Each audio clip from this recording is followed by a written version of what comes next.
Transit Sports TV back again. The African Cup of Nations is back. The 2025 edition is on, and I'll tell you now for free, if you are waiting for the big games to come or for the knockout stages to start watching, you are making a very massive mistake. I woke up this morning to a very sumptuous game between DR Congo, who edged out Nigeria in the play also the World Cup for African last slot to go to the World Cup, 1-0 against Benin Republic.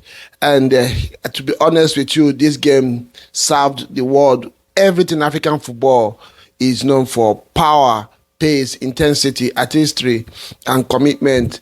Anything you think of anything good about African football, I saw in that game today. But that's not what that really impressed me most. Stay with me on this one, and I will digest this game for you and make sense of what we saw in that game. Meanwhile, don't forget, Transit Sports TV is going to be giving you daily updates on all the games for every day. Stay tuned to this channel. At the end of the day, we're going to give you update of all the games. And for those of you who are from Nigeria, we'll be having a live stream watch along with I and Ugun, my man, for all the Nigerian games and some other big games as they come. So yeah, like I said, this morning I woke up to this very such game and I really thoroughly enjoyed it. Congo took the lead in 16 minutes into that game from a very disgraceful mistake from the center back of Benin. His name, I think, is Dohan Rochi. I don't know what he was thinking about. There was a long pass from the left back of DR Congo. And I don't know, somehow he thought his goalkeeper was behind me. I still don't know if there was a shot from the goalkeeper. The goalkeeper was like way so many yards away from him, and he ducked. Obviously, there were two other players beside him. They didn't see that coming, and Mponga of DR Congo was the first to get to the loose ball, and he did not waste time to slot that one in, and that was the only goal of that game. But in this game, what impressed me most was the patterns of play that I saw from both sides. Playing out from back was not an issue at all. Before I even go into that, big up to Morocco for providing a very good pitches for the tournament. So it was easy for these players to play out from back. Even with the pressing from both sides, it wasn't difficult for them at all to build up from behind. And this made this game very interesting for me to watch. You could see patterns of play.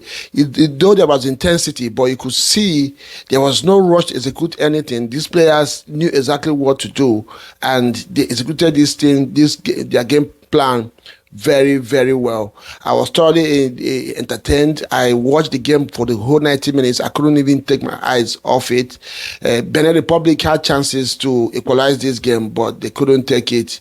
And on the other hand, DR Congo also had the opportunity to extend their lead and put the game to bed, but somehow, somehow, they failed to take the chances as well. But I must comment, like I said before, the intensity in this game, the pace at which the game was played, and sometimes people think that African football is all about power, jamming each other and stuff like that. But today, I saw two teams who came to play football. They put the football down and built up their play from behind, use spaces. There were smart use of spaces and artistry as well in the game.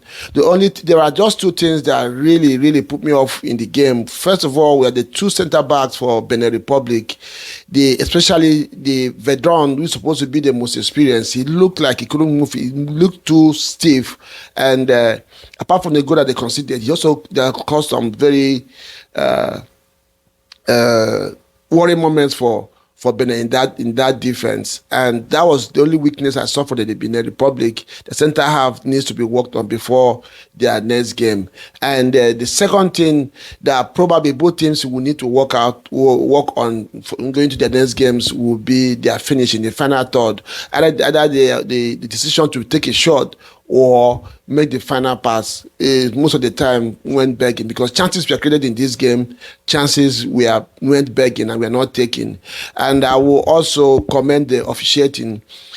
Of course, regardless, depending on which side of the the teams you support, there's only going to be one or two complaints. But I believe that the officiating in this game and the ones that I've seen so far was very, very of standard. There was proper use of VAR, because if you remember, Congo scored their second goal, and it was cancelled because of an offside from in the early part of the build-up into that goal. It was a very beautiful goal as well, but then we were lucky enough for that goal to be chopped up because of offside from the Congo player. So it was a very interesting game. I thoroughly enjoyed it. We're looking forward to the next one. I think it's Botswana with against Tanzania before the big one. No, Botswana against, I can't remember now, but Nigeria will play against Tanzania after that one as well. That will be on live stream, watch along for Nigeria, for the Nigerian game. And at the end of the day, our man Victor will be giving you a full update or breakdown on all the games that were played today.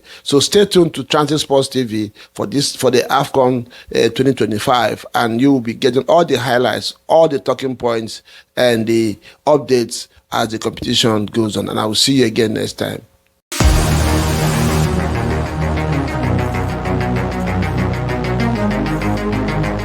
Watch Transit TV right now.